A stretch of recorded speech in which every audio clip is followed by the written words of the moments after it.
thinking of the other son, the one I never had.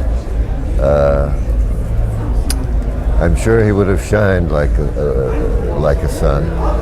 Sun contributes to music, and if there's no rain, it also contributes to music. But you just have to love the earth and give it back what it gives you. The plants are all telepathic, and the animals are all telepathic, and I hang out with them and just work on improving my access to human telepathy. But sometimes, when you're sitting behind a table full of books, it takes a bit of patience and indulgence to move the day along. Of course, we all hate tyrants, except when we're being tyrants. The tyranny that the people on Vashon object to most is the commute. We bitch about traffic, but then people move farther and farther out in the suburbs, and so they have the illusion of space away from being toward the people, but in fact, as soon as they commute in, they're aware of the crowding.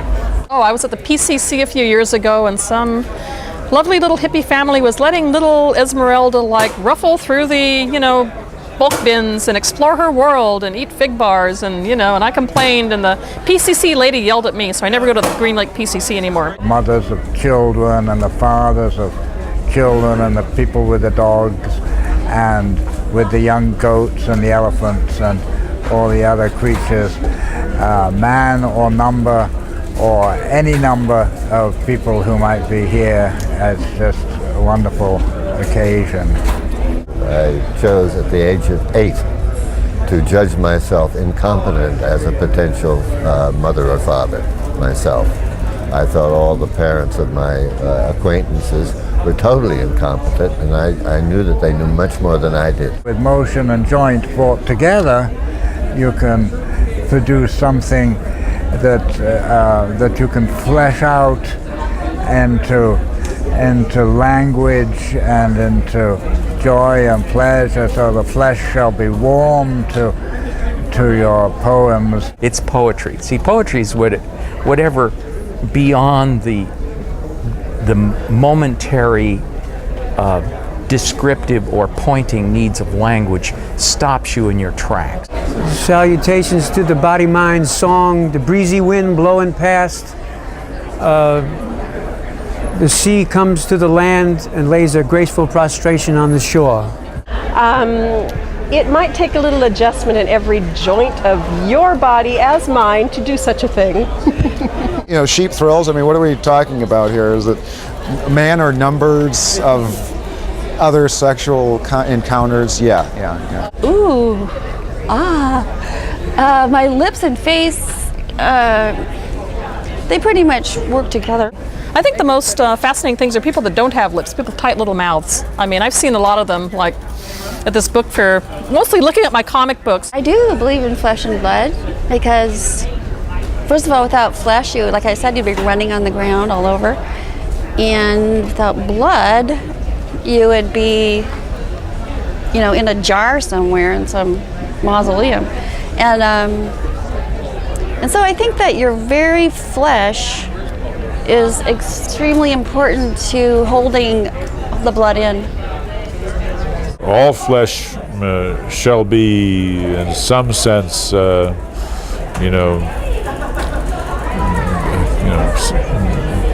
plopped in a sofa. Think you have multiple personality disorder? At school or church, I definitely have multiple personalities. Probably deep schizophrenia about even the subject. Oh, really? Oh, yeah. You're not on Prozac, are you? No, I'm not. Would you like to be? Well, I think that, just to the word educated, that, it's like a hierarchy. So, when you feel someone's presence and you feel that they're smarter than you, you feel not less educated, but you should listen a little more, you know what I mean? And uneducated people, you feel you have to speak more. It may be that an uneducated person is able to live in a simpler world, though I doubt it. It's the same world, whether you understand it or not. It's a mathematical formula that motion and joint get together and it's the hypothesis, the angle of the dangle. Well, I say, stand up for the stupid ideas we have and go with it. A friend of mine used the word goofy instead of stupid, because stupid's kind of derogatory, and goofy's kind of like, here we are. George Bush likes to call them the powerful and educated, which he is, of course, the leader of that contingent. That's why he got voted in. Most people don't know that. He's both stupid and crazy. And he actually has made it his mission as president to stand up for the stupid. And the animals feel the same way sometimes, when they are in a certain situation. The planet is being abused and not respected, and I think the animals are suffering as well from all the pollution and stuff that's going on in this world. I'd say the richest part of my body is my years old, I hit myself in the head with an axe. The blood end. But if you feel it here, you can feel a trench right here. And of course, anybody who's got hit, you feel it? Yeah. Ooh, it's ugly, isn't it? Blam! I remember that moment. I was like 7 years old, and I was in a ghost costume when I was pulling the axe down out of the fake spider web we had, and bang! Right between the eyes. And that hurt! I gave myself a concussion. Would it hurt worse if it was the other way around? I would have given myself a lobotomy. I would never have any worries. I'd be happy. I'd be one of those uneducated people. But, huh? Oh yes, because if you have head trauma, and this is sometimes they do purposely to people they want to be shamans in South America, you hit them in the head because it all those little divisions your thoughts are in and nicely put together, and you never see anything and your imagination is nice and quiet. Well, if you hit yourself in the head, it breaks all the doors. And all of a sudden, you're living on the glass prairie. And you can see everything, and it never shuts up. You immediately have insomnia, so you have to, figure out ways to get your brain to leave you alone at night so you can at least sleep. And your imagination goes berserk because everything is linked in. You suddenly are hyperlinked on about 47 different levels. Everything works all at once. Your body, your mind, your imagination, your projection and your imagination hook in, and all of a sudden you are able literally to project anything in color in what you want. I would like to see a record of anybody who starts seeing the Virgin Mary on the wall. I want to know how soon was their last head trauma. I'm a Tibetan Buddhist, so it goes back and forth, where the emptiness, the known and the unknown, the emptiness, you really can't put your finger on anything other than the original mind. Yeah. Concerning God, I have no answer. In fact, I think that the phrase is meaningless. Well, argue not with the forces with whom you cannot argue. Religions were created to bring people together, and maybe they serve a different purpose now. A poem is a set of circumstances. It's a set of strategies to encompass a situation. This is Kenneth Burke's definition of a poem. And I think the greatest poem will depend on the situation that you want to apply it to. Adrienne Rich's 21 love poems are a good example of that. You read them and they're erotic, and they also are great poems, although they don't necessarily make you think of anything other than the sensual. You can see the line, my face. You can see the lines of its lips. The kind of lips I like are the lips that are on mine. Lips and face and the rest of the body too. People's lips, yeah. It bruises. You can't really bite. You can chew lips and face if you want. You can suck lips and face. It's better to suck lips and face. Chew lips and suck face. There you go. My favorite pleasure is sex. Hey, I'm serious. You have to have so much patience just to have a kid. People who are deemed stupid aren't really stupid. They're just deemed that way. No, I don't know. I think I have autism sometimes.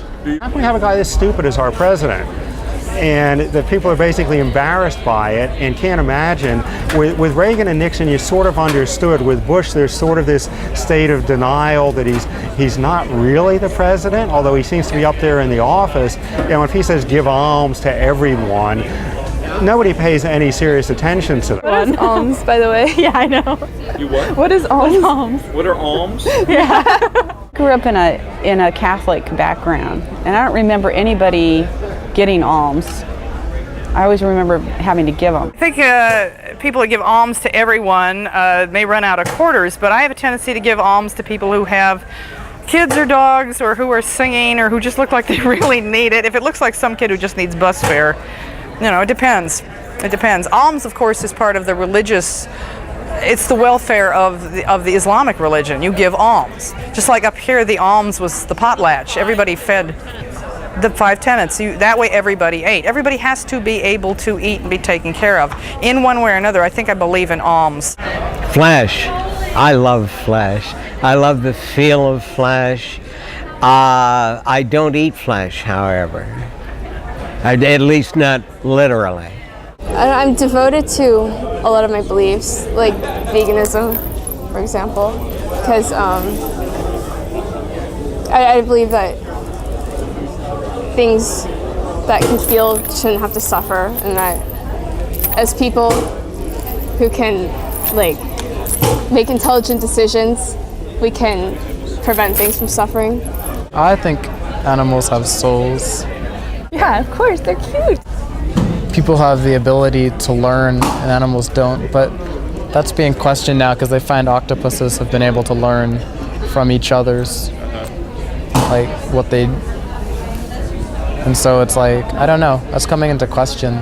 The more scientifically we go on, the more we're finding out how similar we are to everything else. I was born with cataracts. So congenital cataracts. It was great. When I first moved to Seattle for a routine eye exam, I went to UW because I didn't have a regular doctor, and they had all these med students, and they got really excited to do a special test on me that had nothing to do with my needs, but they wanted to see if I'd have some special side effect. One of the reasons why I don't wear mascara is it clumps, and between the lashes it gets really yucky, and it makes you want to itch, and then you itch, and then you look like a raccoon. Flesh shall be served, and work, labor is a serving of the flesh when it's done with joy. Capitalism has sort of an inherent component of the need to exploit someone's labor to be able to expand, and so Go freely with the powerful. Arise, ye prisoners of starvation, arise, ye wretched of the earth, for justice thunders condemnation, a better world's in birth. This is what you shall do. Love the earth. And the animal despise riches. Give alms to everyone. Stand up for the stupid. And crazy. Devote your income. And labors to others. Hate tyrants. Argue not. Concerning God. Patience and indulgence. Towards the people. Take off your hat. To nothing. Known or unknown. Or to any man. Number of men. Go freely with. Powerful, uneducated. And with mothers of children. Read these leaves in the open air. Every season of every year of your life. Re-examine all you have been told. School or church. Or in any book. Dismiss whatever. Insult your own soul. And your very flesh shall be a great poem. Not only in its words, in the silent The lines of its lip. And face. And between the lashes. Your eyes. And in every motion and joint of your body.